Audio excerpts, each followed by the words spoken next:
Well, there are a lot of things I miss in life. I miss waking up in the morning and having a bowl of Captain Crunch cereal for breakfast. I miss trading baseball cards. I even miss my crappy first car, the 1983 Honda Accord that I used to drive all over town, bought it myself, completely full of pride. I miss some things, but one thing I most definitely do not miss was 8 years of being scolded and lectured by Barack and Michelle Obama about how crappy I was and about how crappy America is. My goodness, that was the absolute worst. Well, Michelle Obama, former First Lady, who now luxuriates in a $14 million mansion on Martha's Vineyard, has stepped up and she had this to say about where we are right now with race relations in America. I want to remind white folks that y'all were running from us, because This family. this family, this family, with all the values that you read about, Yeah. you were running from us, and you're still running, because we're no different than the immigrant families that are moving in, the families in Pilsen, the families that are coming from other places to try to do better. But because we can so easily wash over who we really were because of the color of our skin, because of the texture of our hair, that's what divides countries. Artificially as well. Artificial things that don't even touch on the values that people bring to life. Oh, gosh. Is there anything more painful than being scolded by that? Okay, let's unpack this for a moment. This is a woman who luxuriates on yachts, on mansions.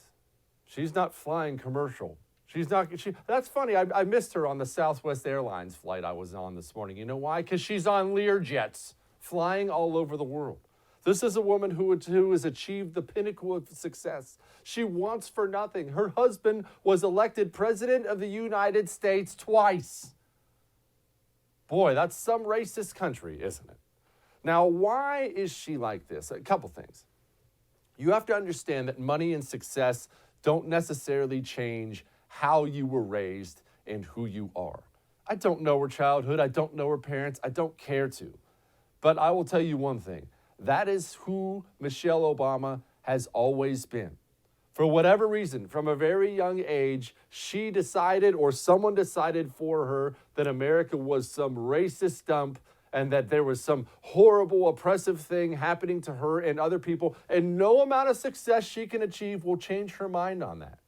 She's been like this forever. She'll be like that forever. Let's be honest.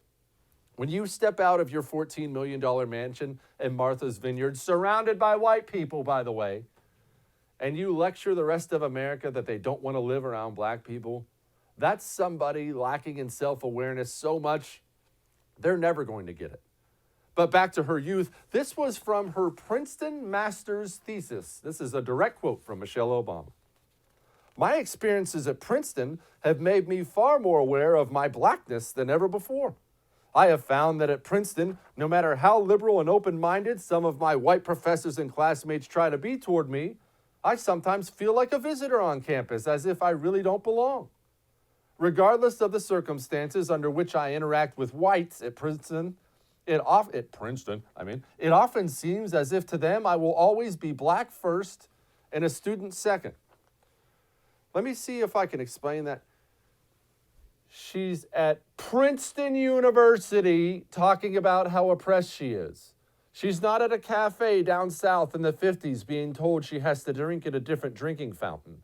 She's on campus getting her master's degree at Princeton University, and Michelle Obama looks around, and all she sees is black and white. All she sees is racism. That's a terrible way to live your life. You can't change Michelle Obama's mind. We can make fun of her a little bit and blow her off, and we should, but you can't change somebody like that's mind. But what you can do is make dang sure you don't ever let bitterness fill you up like that, and make sure you don't do that to your children. Even if there is injustice everywhere, wherever you are, don't put that on your kids. Because look at her. Does that look like a happy woman? Does she seem content? Surrounded by champagne and caviar? Yachts? Does that seem like a pleasant human being? That's somebody who will have grievances until the day she dies. And ladies and gentlemen, it is better to be flat broke and busted than to be full of bitterness for your whole life. But let's unpack what she said there for a minute. Y'all ran away from us and white people were still leaving black people. It is human nature for people to want to live, work, and worship around people who look and think like them. Do you know what they have like in a place like LA? To this day, they have Little Tokyo. They have Little Armenia. They have all these, they have Little Chinatown. They have all these different areas where people of a certain color or certain ethnic group or certain religion gather. That is what has always been done in the United States of America as well. You've seen all the immigrant stories of them coming into the United States of America. And where did all the Italians go? Little Italy. Where did all the Irish go? Little Ireland. That is the nature of man. But here in the United States of America, I would argue we've actually broken that to a certain extent. Now, it'll never go away completely. But here in this country, you know what I see everywhere I go? I see people gathering mainly for their socioeconomic status, not their skin color. You see, I live in a normal suburban neighborhood outside of Houston, Texas. You know what I'm surrounded by? Black people, Asian people, Hispanic people, white people. But you know what we all have in common? We all make roughly the same amount of money. You know the first thing you do, whether you're white, black, brown, yellow, purple, you know the first thing you do when you make some money and you're in a big city? You get out. You go to where the good schools are. You go to where the roads are fine. You go to where there are more cops and life is better and there's 4th of July celebrations and ice cream and fireworks. Money, capitalism is what has broken so many racial divides in the United States of America. And instead of doing what the Obamas did for 8 years and picking at the scab and picking at the scab, why don't we take a look at it and say, you know what? We're doing all right here. We really are doing all right here. Contrary to what the Obamas would have you believe. Contrary to what Barack Obama scolded us all about for 8 years. Going abroad, apologizing for us, telling everybody America's racist. You remember if I had a son, he'd look like Trayvon. Stop with that nonsense. It was no accident we had racial incident after racial incident after racial incident under President Barack Obama. And what have we had under President Donald Trump? Race hoax, race hoax, race hoax, race hoax, race hoax. Starting to wonder who the racist is. To talk about that, to talk about impeachment, to talk about mansplaining, we are bringing on the one, the only, the great Buck Sexton of the Buck Sexton Show, which you can watch right here on The First. Hang on one sec. Welcome back to the great I'm Right with Jesse Kelly, and now we are joined by fellow host on The First, host of the Buck Sexton Show, my friend Buck Sexton. Buck, I wake up this morning to a headline from Michelle Obama telling me that America is still racist and that white people are still leaving black people. And Buck, I've got to tell you, how many black people are living next to Michelle Obama in Martha's Vineyard? Well, Jesse, look, I think with the Obamas, something that's pretty, you have to keep in mind is, going forward here is the Obamas are the single most formidable brand in American Democrat politics.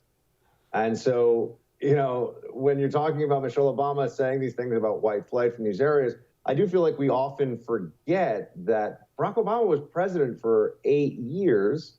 And there has been a tremendous amount of progress in this country, stretching back since before you and I grew up. I mean, if you're asking me about Martha's Vineyard, I don't know how diverse. There are some areas of Martha's Vineyard where I think there's some diversity, but not a whole lot going on there. But there is always a sense with Democrats in general, and the Obamas more specifically, that we're all being kind of lectured. And that hasn't changed, I see. It has not changed. It's absolutely insufferable. And I don't want to just focus on the Obamas because it's not just her. I just saw a headline, I believe it was from CBS. Serena Williams is teaching her daughter and speaking out about how women are financially abused in America. Serena Williams is worth $180 million. Nobody's been less financially abused in history. Somebody please abuse me financially like that. What is this commitment from so many people. You see it from LeBron James, the Obamas, you see it from people all the time. When did we get to a place in America where people just wanted to be a victim? They could achieve the pinnacle of success. And instead of saying, look at what I achieved, work hard and you can do the same, instead they try to relate by being like, hey, I'm oppressed too. Yeah, well, victimhood status is something that a lot of people aspire to, even those who are at the very top of the professional and financial world in this country. And it's just amazing to see that some of the old lies as well about oppression of women based on wages continues on. It doesn't matter how many studies you have that show that that equal pay in the context of women being underpaid. Look, Jesse, if you're running a business and you could pay people 20% less to work for your business to get the same work, don't you think you'd give that a shot? You'd only hire women, in fact, if that were true. If it was really as simple as just women are paid less because of sexism. But as to why people like to aspire for this victimhood status, I think part of it is just that they want to seem like they're in keeping with what they're supposed to say, right? I mean, if you're worth $100 million or $1 billion and you're a female and you say, oh my gosh, it's so hard, women are not getting equal pay, everyone claps for you and says you're amazing. If you say, well, I mean, I'm kind of rich and a big deal, and if you work hard, some things go your way, even as a woman, you can do just fine in America. People look at you like there's something wrong with you. They look at you like you're a problem. Which I don't understand, because I tell people what a big deal I am all the time, and everybody loves me. I don't get it. But anyway, back to impeachment. Now, this Vindman thing, I find it to be honestly bizarre, and there's not much that really surprises me, but we have the transcript. We have the black and white transcript. And then the leftists wanted to come out and say, well, it's not a full transcript. It was edited, and Vindman knows what was edited. And then Vindman came right out during the testimony and said, yeah, I mean, there are a couple minor things missing, but nothing that changes anything.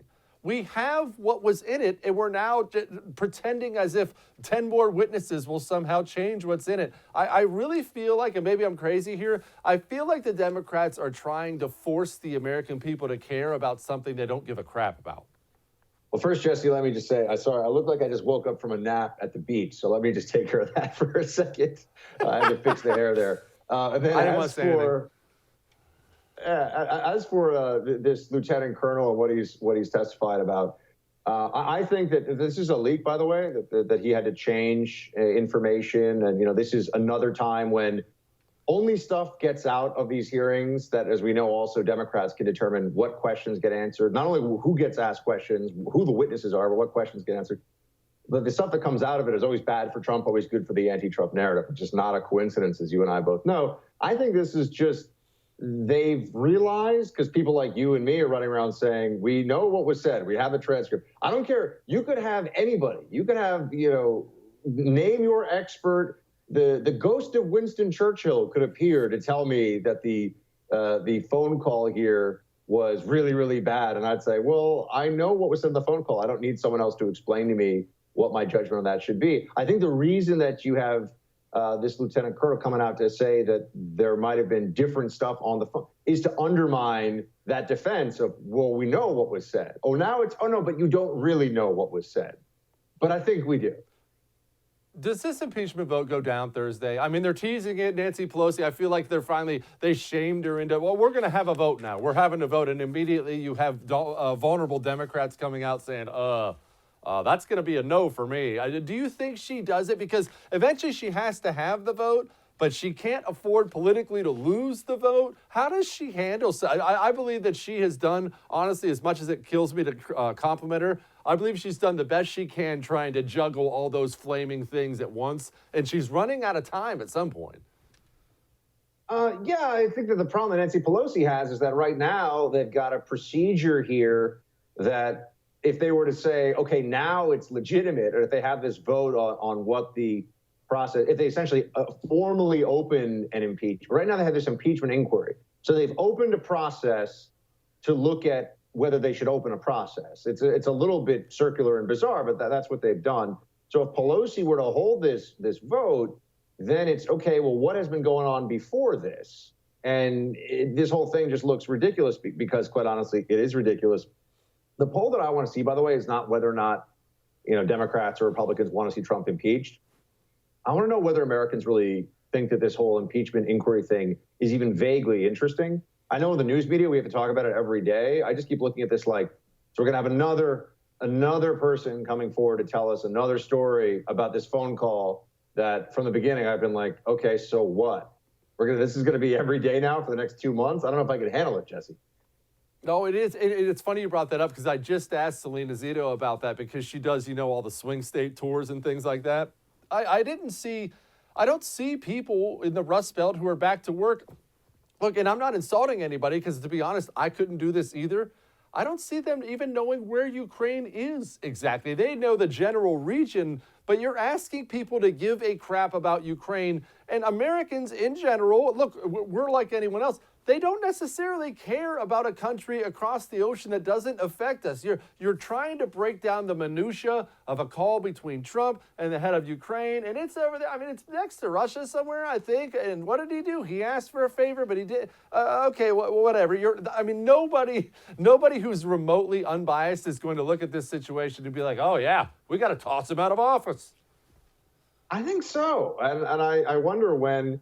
A lot of journalists, look, they actually run businesses that are almost like artistic enterprises where they have a really wealthy patron, whether it's, Bezos or Carlos Slim for a while for the New York Times. I mean, there have been all these cases of these elite media outlets, and we keep thinking, well, they give the people what they want.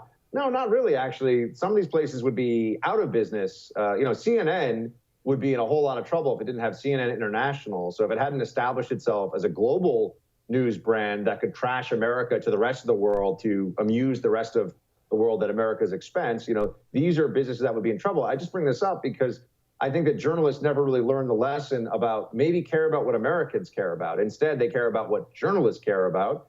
And unfortunately, if we're on the analyst side of things, as you and I are, we're not running around begging people around Capitol Hill for interviews every day. I mean, I've done that too, but that's not our job, thank God.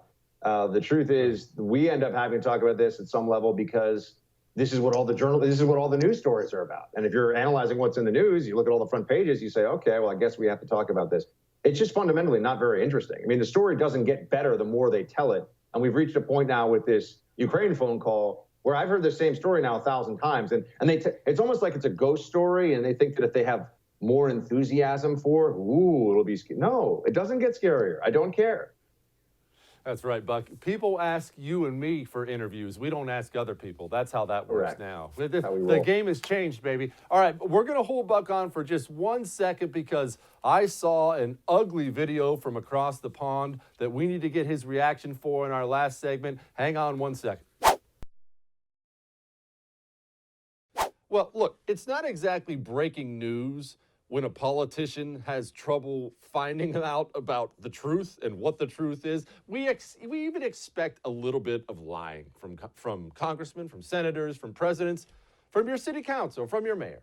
Politicians lie. They're going to fib every now and then.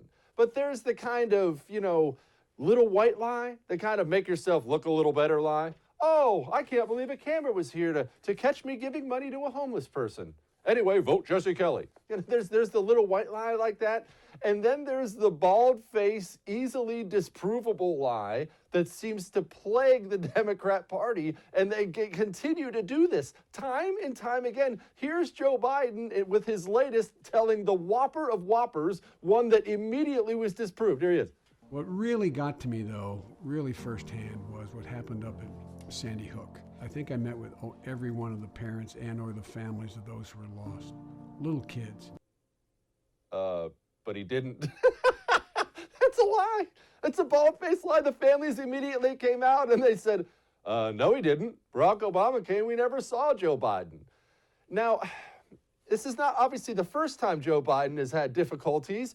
We all remember him taking on the notorious gangster Corn Pop while he was a lifeguard at the pool. I want you to go get yourself a little popcorn, sit back, and just enjoy this. Enjoy every single second of it. Here it is. Corn Pop was a bad dude, and he ran a bunch of bad boys.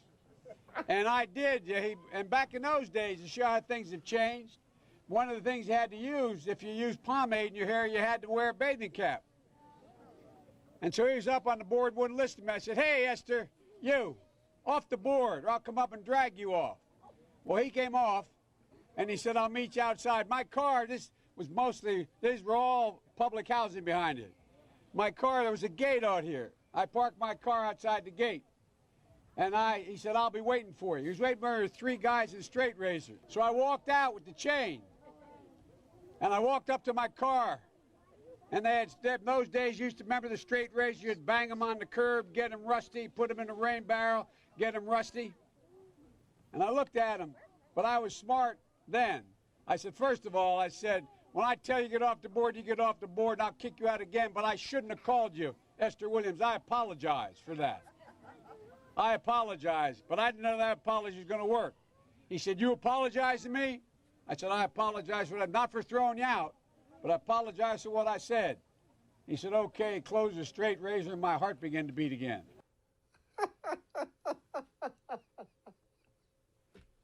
Nobody believes that.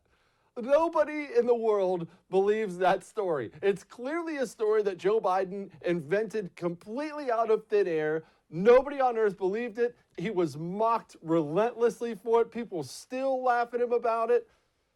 He's not alone, by the way. We're not picking on Joe Biden. Don't start bleeding from the eyes, Joe. We all remember Elizabeth Warren, Cherokee Elizabeth Warren, who turned out that, yeah, she's the whitest person in the history of the world. Here's her talking about her parents being forced to elope because they were Indians.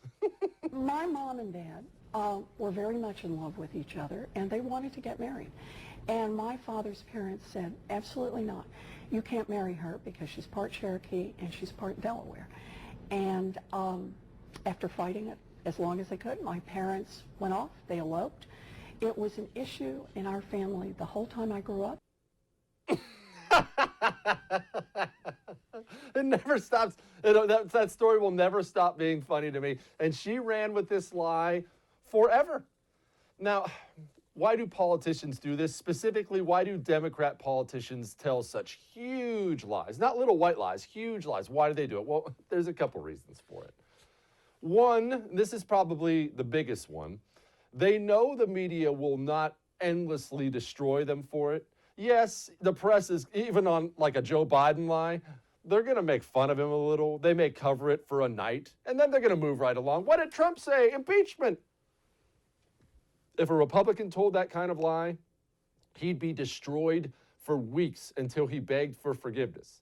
You see, this is how the press covers stories. If it's a Republican, they walk by it as if it's a hole in the ground, and they look and they go get a backhoe and dig to the center of the earth. If it's a Democrat, they walk by, look at the hole, peek down, and move right along. Now, they looked in the hole for both parties, but they do it a little differently. But this has actually hurt Democrats that the media treats them this way. You may think it helps them. It hurts them because now they can live in this media bubble, and they never escape it. If you're Joe Biden and you come up with that corn pop story in your mind and feel that it's okay to say that in public, you're someone who has never had to confront real press scrutiny in your entire life, ever. That's the life of a Democrat. That's reason number one. Number two, though, and this is tough to hear me out. Politicians lie because we want them to lie. They do. Did it seem like Joe Biden was being booed at that event when he told his stupid corn pop story? Yeah, you can hear a couple people snickering in the background. He wasn't booed. He wasn't destroyed for it. The truth of the matter is we as human beings, we're all guilty of this to some extent. We want people, all people, to tell us what we want to hear. And we definitely want that out of our politicians. We want that from the leaders. We don't want somebody to run for Congress and say, I'm running for Congress because I'd like to be in control of your life while I make $165,000 a year and fly first class across the country. Nobody wants to hear that. Now, that's the truth for most of it, but nobody wants to hear that. I'm running for Congress because I'm ruthlessly power hungry and I know there's some way I'll find out to be a millionaire using your taxpayer money. Nobody wants to hear these things, and yet these things are the truth. It's our fault. What's that saying? People often claim to hunger for the truth, but seldom like the taste when it's served up. Politicians lie to you all the time because you want them to lie to you. You say you don't, but you do. Look, I'm just as guilty as you are of it. How long do we buy that lie? We'll repeal Obamacare. We'll repeal Obamacare. I think they voted, how many times did the Republicans vote to repeal Obamacare while Barack Obama was there and he just kept vetoing them? Then we take back the House, presidency, and Senate, and we can't repeal Obamacare. You know what they're going to run on again in 2020, Republicans? We're going to defund Planned Parenthood. We're going to defund Planned Parenthood. They just had the opportunity to defund Planned Parenthood, and they didn't. But we'll believe them again. We will. In the back of our minds, we'll know this is probably a lie, but I'll believe because I want to believe. We all find ourselves doing this. Maybe, just maybe, instead of only keeping our politicians accountable, maybe we should keep ourselves accountable. We are a free people. We do vote for this government. The sad truth of the matter is, and this is the truth, in America, you get the government you deserve. You heard Congressman Chip Roy last segment, $1 trillion deficits a year. Ladies and gentlemen, nobody on earth thinks that that is sustainable. That will eventually collapse our economic system, and frankly, it'll collapse most of the world's when ours collapses. That's not doomsday, that's a fact. Nobody votes to cut spending. Oh, people will tell you till they're blue in the face, I care about the debt. I care about spending. And then in the next breath, you're like, okay, well, what if we took away this benefit you enjoy? Well, don't take away my benefits. Take away his benefits. You don't really care about cutting spending. You don't really care about the debt. Such is life. So we go.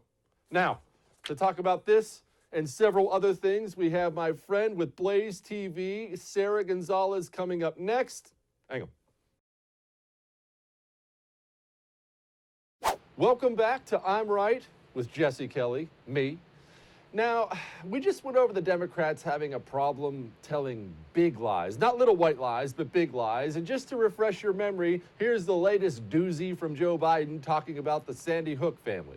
What really got to me, though, really firsthand, was what happened up at Sandy Hook. I think I met with every one of the parents and or the families of those who were lost.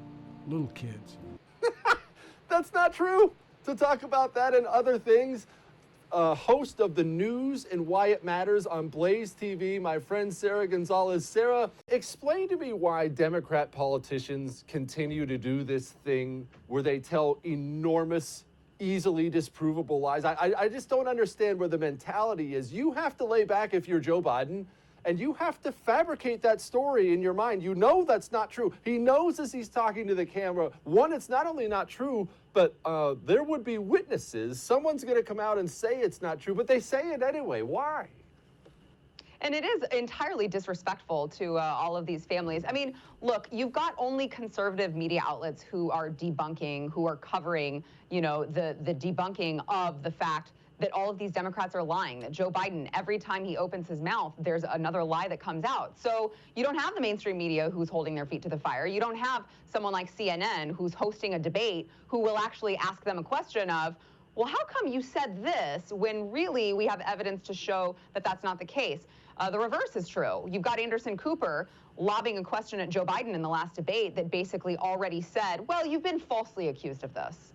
But what's your take on it anyway? I mean, it's very clear that the mainstream media is going to cover for them at every single stop. But more importantly, I don't think Joe Biden, I'm not sure on him. He may get a pass because he seems to just not really know what's going on at any given point of the day. So it may just be that he doesn't know. He may not even be lying on purpose. I'm not sure about that. Maybe not. On a macro level, that's a college word. I don't like to brag or anything. On a macro level, do you think it actually hurts the Democrats somewhat to live constantly in a bubble? I mean, when you never get criticism, when you never get seriously investigated for telling huge lies, I would think it would distort your view of reality and actually make it harder for you to relate to voters. Yeah, I do think that that's true. I do think it's true. And I also think that it will come out in the general debate, whoever the candidate ends up being on the Democratic side. I do think it will finally come out because you have, you know, Donald Trump, who is going to fight fire with fire, who is going to put their feet to the fire, hold them accountable no matter what. Even if the questions are not asked by the moderators, Donald Trump's going to say whatever he wants. Donald Trump is going to call all of them out on all of their lies, all of their rhetoric, all of the false stories that they've been telling. So, you know, it is going to catch up to them at some point in time, and they're going to have to answer for that. Indeed, he is. And boy, how entertaining is it going to be if Elizabeth Warren is actually able to win out in this Democrat primary and watch her head explode every single time Donald Trump calls her Pocahontas? You know he's going to do that in person. You know he is. Of course he will. Of course he will. And she'll get the deer in the headlights look that she always gets. And he will wipe the floor with her, I think. She is, to me, she is the poor man's Hillary Clinton. She is just somehow a worse version of Hillary Clinton when it comes to trying to beat Donald Trump. She's easily frazzled. You know, like I said, she's got the wide eyes. Whenever she gets attacked, she doesn't know what to do. She gets very nervous. That's not going to play well with Donald Trump because he's going to stay calm, cool, and collected the entire time he wipes the floor with you, and you're not going to know what happened to you. So it will be very entertaining, to say the least. It's true. I mean, people get mad at me when I say this, but she comes off like a feminist, very bad, like, oh, with the wide eyes and the hand gestures and stuff like that. She comes off like a feminist, and nobody likes a feminist. Even other feminists hate feminists. Nobody enjoys being in the presence of a bitter, nasty woman. This is the way it is. So off of that, I hear that there's a gigantic meeting between some big shot donors in New York City who are panicking. They look at their field, they think their field sucks, they're not sure what to do, and I have come up with this amazing theory that I think Hillary Clinton is 100% getting into this race. I think they're gonna push her into it. I think she smells blood in the water because all their candidates are losers, and she's a power-hungry lady, and she's not going to give up on her last chance to possibly be president. Am I crazy? No, I don't think you're crazy. I see the writing on the wall for that as well. I mean, she's coming out, she's doing these interviews, you know, for her book tour with Chelsea, and I feel like she's dropping little hints. She's testing the waters. She's trying to see what the public reaction would be if she did, in fact, come out and announce. And I'm sure she does have people in her ear saying, hey, Hillary, none of these people can cut it. Now, I will say, I don't know why they would come to her for that. And it'd be like the turkey of losses. She'd get 3 straight losses in a row. I don't know that that's what you want to be remembered for, but Hillary Clinton is so blind and power hungry that I don't think that I don't think she's going to pay 1 second of attention to the fact that she just keeps losing. I think she's going to do it. I think she's going to enter the race. And talk about somebody who exists in the bubble that we were just talking about. Now, switching gears here real quick, obviously you've been following this horrific story happening in our state right here in Texas about this 7-year-old boy whose mother was granted, permission by the courts to chemically castrate him. And I understand there's been an update on the story. I think the judge issued a stay or something like that. Look, I don't know. I don't do law. But culturally, how did we get here, Sarah? How did we get here so fast? I guess that's what has shocked me so much about it. How did we get to a place where that's even something people consider in their minds to be a sane thing to do to a child? So I do think, well, by the way, first of all, the judge actually granted the father joint managing conservatorship again. So he should theoretically have just as much say as the mom does. Now, how that plays out when you talk about hormone therapy, I don't know, because if the mom wants to do it, I don't know what's going to prevent her from not doing it. But furthermore, honestly, I don't think that the general public, I don't think that the majority of society is on board with it. I think that it makes them feel uncomfortable. I think that at the end of the day, they do realize that this is child abuse, what's happening. But I feel like they are too scared. They are too uncomfortable voicing that opinion because they have seen the LGBTQRSTUV community lash out against anyone who doesn't align in lockstep with their indoctrination plan. And they've seen that, and they've seen how hostile they can be, and they've seen careers ended. They've seen, blacklisters, and they don't want that to happen to them. So I would like to believe that it's more of just people unwilling to speak up out of fear. Now, that's not right, and I don't believe that they should be doing that. I think that we all should be vocal about protecting our children from this. But unfortunately, the LGBTQ community is just, they're hostile, they've got their claws out, and I think people are scared of that. They are. They're hostile, and they will come after you. You already mentioned they'll cost you your career. I mean, you can see it everywhere you look now. It's shocking, especially when we're talking about the trans thing, which makes people uncomfortable. And a lot of people are like, "Hey, live and let live," and I agree with that. But when you consider that's, I believe it's 0.01% of the population, and yet you can't turn on a Gillette ad anymore without seeing it in your face. They are powerful, and they use that power, and I think that's what, I guess I don't want to say scares me, because what would scare me, but that's what makes me think we're going to lose this battle to the same way we lost the abortion battle. I mean, we're horrified about this story, and maybe we got to win with this story, but it's going to happen again and again and again until we start taking ground back. All we do is give ground. I agree. And I think, to your point, I think fathers' rights. I think that there are a lot of fathers who really should be fearful about their rights being taken away, just like you said, with abortion and, with this transgender case. Fathers' rights are being eliminated from society. Your fathers are not allowed to have a say in whether or not their baby gets killed in the womb. And now you've got a jury of people, of average, regular citizens in Texas, of all places, who is going to say that a father shouldn't have rights to determine whether or not a child is medically transitioned into another sex. I mean, fathers should be very worried about their place in society right now. Well, that's a fact. I wish we could get back to a purely patriarchal society somewhere in the early 1900s. That's where I should have been born. Sara Gonzalez, host of the news and Why It Matters on Blaze TV. One final question for you. Okay. Your son, I don't know whether you have him in public school or not. I don't need you to divulge that information on this humongous TV show of mine. But how do we keep sending our kids to government schools? I don't know, because you see the product that we're getting and it's not just college anymore. It's K through 12. Time and time again, we are churning up. You put your values into your son. I know how much you love your boy. And then we send him off for 6, 7, 8 hours a day at these government schools from government teachers, and soon you don't recognize the kid you're raising. When is there going to be a pushback against that?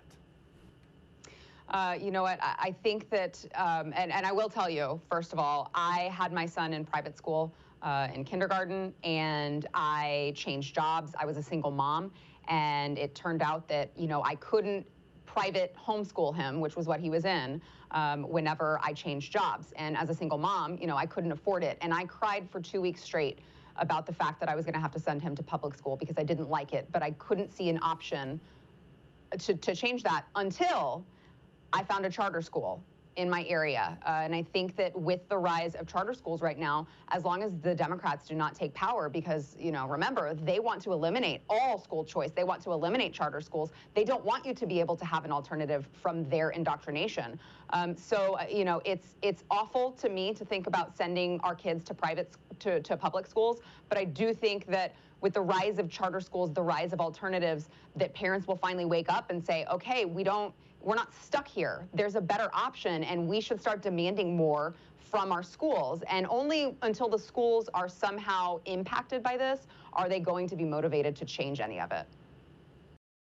Sara Gonzalez, I cannot say you're the best because I'm the best, but you are definitely second best. And thank you for joining me today. Very, very, very much appreciated.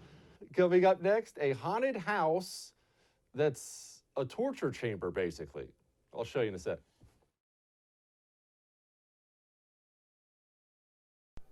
All right, finally, we've unpacked a lot of things here on a Friday. It's time to show you someone else who had to unpack something.